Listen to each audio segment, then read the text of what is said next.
जय जिनेन्द्र। आज इस वीडियो में हम दूसरी नरक में संख्यात वर्ष के संगी मनुष्य की उत्पत्ति का वर्णन करेंगे। पहला उपपात द्वार। इससे पहले वीडियो में जैसे हमने संख्यात वर्ष के संगी तिर्यंच का दूसरी नरक में उत्पत्ति का वर्णन किया था, ठीक वैसा ही संख्यात वर्ष के संगी मनुष्य के लिए समझें। पुनरावर्तन न करके सदृशता दिखला दी है ताकि आप सबको याद करने में सरलता होगी। दूसरा परिमाण द्वार। तिर्यंच के लिए जहाँ उत्कृष्ट में संख्यात या असंख्यात बतलाया गया था, वहाँ मनुष्य के लिए जगन्य तो 1, 2, 3 ही है, किंतु उत्कृष्ट केवल संख्यात है। क्योंकि मनुष्य पूरे लोक में ही संख्यात हैं, तो नरक में असंख्यात के परिमाण में कैसे जा सकते हैं। तीसरा संघनन द्वार। यहाँ पर 6 संघनन तिर्यंच की तरह ही लिए गए हैं। चौथा अवगाहना द्वार। औगिक के तीनों गम्मों में दोनों ऑप्शंस हैं, जगन्य पृथक हाथ और उत्कृष्ट 500 धनुष्य, जबकि जगन्य वाले गम्मे में तीनों में ही जगन्य अवगाहना पृथक हाथ ली गई है, अर्थात जगन्य 2 से 9 हाथ की अवगाहना वाला जीव ही दूसरी नरक में जाता है। प्रथम नरक की तरह पृथक अंगुल की अवगाहना वाला दूसरी नरक में नहीं जाता है। इसके साथ ही एक और गोल्डन रूल सेट कर लीजिए कि दूसरी से लेकर 7वीं इन 6 नरकों में जाने वाले मनुष्य की जगन्य अवगाहना पृथक हाथ अर्थात 2 से 9 हाथ की ही होती है। उत्कृष्ट वाले तीनों गम्मों में मनुष्य की अवगाहना 500 धनुष्य ही है। इससे एक नियम उभर कर सामने आया कि उत्कृष्ट 1 करोड़ पूर्व वाली स्थिति का मनुष्य कभी 500 धनुष्य से न्यून अवगाहना वाला नहीं होता है। इसलिए जगन्य में भी 500 धनुष्य ही लिए गए हैं। पांचवा संस्थान द्वार। इसमें सर्वत्र 6 संस्थान लिए गए हैं। छठा लेश्या द्वार।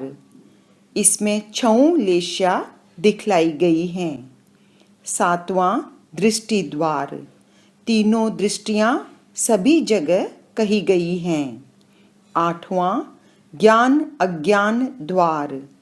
इसमें 5 ज्ञानों में केवल ज्ञान को छोड़कर मनः पर्यव ज्ञान तक के धारक दूसरी नरक में जा सकते हैं।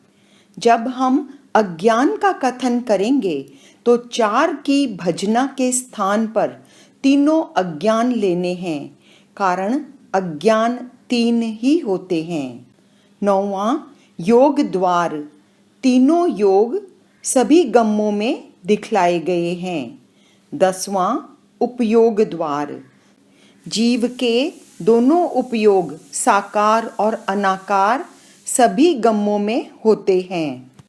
इसी प्रकार 11वें, 12वें और 13वें द्वार में क्रमशः संज्ञा, कषाय और इंद्रिय को सर्वत्र पूरा पूरा ही लेना है। 14वां समुद्घात द्वार।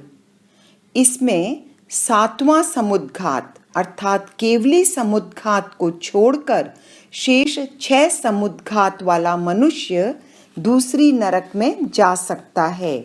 स्पष्ट है कि केवली समुद्घात करने वाला मनुष्य केवल मोक्षगामी होता है, नरकगामी नहीं। 15वां वेदना द्वार। जीव के दोनों प्रकार की वेदना पाई जा सकती है। और 16वां वेद द्वार। इन नरक में जाने वाले जीव किसी भी वेद वाले हो सकते हैं। 17वां आयुष्य द्वार। औगिक वाले गम्मे में मनुष्य भव की जघन्य पृथक वर्ष और उत्कृष्ट करोड़ पूर्व ली गई है। पृथक वर्ष अर्थात 2 से 9 वर्ष वाला। यहाँ पुनः हमारे पास एक नोटेबल रूल मिलता है कि दूसरी नरक से 7वीं नरक तक जाने वाले संगी मनुष्यों की आयु जगन्यतः पृथक वर्ष ही होती है। पहली नरक में जाने वाले की तरह जगन्य पृथक मास नहीं। जगन्य के तीनों गम्मों में दोनों कॉलम्स में जगन्य आयु पृथक वर्ष ली गई है और इसी तरह उत्कृष्ट के तीनों गम्मों में उत्कृष्ट आयु करोड़ पूर्व दिखलाई है। 18वां अध्यवसाय द्वार। सर्वत्र अध्यवसाय दोनों प्रकार के हो सकते हैं, इसलिए दोनों ही अध्यवसाय लिए गए हैं। 19वां अनुबंध द्वार। आयु का ही अनुसरण करता हुआ ठीक उसी प्रकार से उद्धृत है। नाणत्ता जगन्य और उत्कृष्ट वाले 6 गम्मों में 3 नानात्व दृष्टिगोचर होते हैं। पहला अवगाहना में जगन्य और उत्कृष्ट गमकों में जगन्य में सर्वत्र पृथक हाथ की अवगाहना है तो उत्कृष्ट में सर्वत्र 500 धनुष्य की ही है। फिर वह जगन्य की कॉलम हो अथवा उत्कृष्ट की। इसी प्रकार आयुष्य की कॉलम में जगन्य के गम्य में सर्वत्र पृथक वर्ष और उत्कृष्ट के गम्य में सर्वत्र करोड़ पूर्व ही कही है। यहाँ जगन्य और उत्कृष्ट का भेद नहीं किया गया। भव, इसमें मनुष्य जगन्य 2 भव अर्थात एक मनुष्य का और दूसरा नरक का करता है और उत्कृष्टतः वह कंटिन्यूअस 4 मनुष्य के और 4 नरक के कुल 8 भव कर सकता है। इस भवादेश को आधार बनाते हुए अब हम 20वां काय संवेद द्वार का वर्णन देखेंगे। औघिक और जगन्य के गमकों में मनुष्य की जगन्य आयु 1 पृथक वर्ष ली गई है तो उत्कृष्ट वाले गमक में मनुष्य की 1 करोड़ पूर्व है। गम्य के दाहिने ओर के निर्देश औघिक, जगन्य और उत्कृष्ट का पालन करते हुए जगन्य की कॉलम के नीचे नरक के 1 भव के लिए औघिक के लिए सर्वत्र 1 सागर, जगन्य के लिए भी 1 सागर और उत्कृष्ट पूछे जाने पर 3 सागर लें, क्योंकि दूसरी नरक की उत्कृष्ट स्थिति 3 सागर ही है। काय संवेद द्वार में उत्कृष्ट की कॉलम के नीचे औघिक के गम्य से 4 भवों की अपेक्षा से 4 करोड़ पूर्व और 3 सागर को 4 बार गुणित कर 12 सागर लिखा गया है।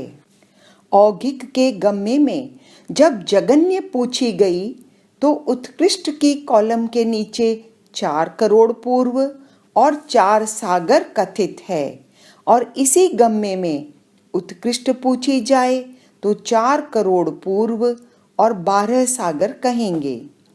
जगन्य वाले चौथे, 5वें, 6ठे गम्य में मनुष्य की जगन्य की अपेक्षा से पृथक वर्ष और नरक की औघिक, जगन्य और उत्कृष्ट की अपेक्षा से 1, 1 और 3 सागर है।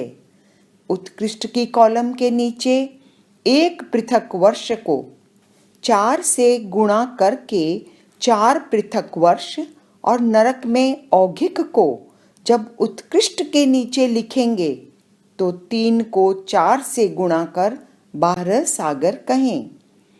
उत्कृष्ट वाले गम्य से मनुष्य की जगन्य की कॉलम में 1 करोड़ पूर्व और उत्कृष्ट की कॉलम के नीचे 4 भवों की अपेक्षा से 4 करोड़ पूर्व लिखना है।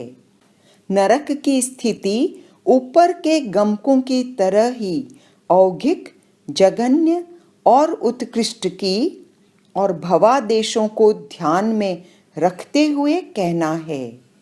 यहाँ हमारे संख्यात वर्ष के संगी मनुष्य की दूसरी नरक में उत्पत्ति का वर्णन संपूर्ण हुआ। नेक्स्ट वीडियो में हम तीसरी नरक में संख्यात वर्ष के सन्नी तिर्यंच पंचेंद्रिय की उत्पत्ति का वर्णन करेंगे। जय जिनेंद्र।